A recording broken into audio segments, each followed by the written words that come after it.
Humans need water to survive. Each astronaut requires about a gallon of water per day. But sending supplies of water to space is difficult and expensive. Resupply will become impossible as humans travel deeper into space. The ability to recycle water on long-term exploration missions is critical to NASA's ability to complete those missions.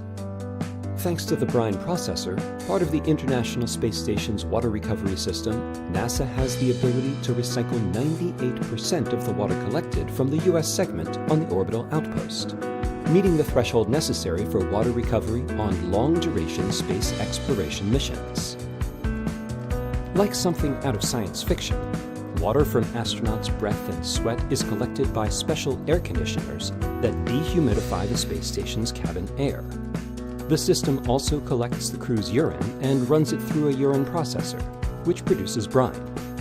In 2021, a special brine processor assembly was added to the system, extracting more water and helping to demonstrate that goal of reclaiming 98% of the space station U.S. segment's water. By working toward closing the water loop, NASA engineers are saving millions of dollars and taking us one step closer to long-duration expeditions to the Moon, Mars, and deep space.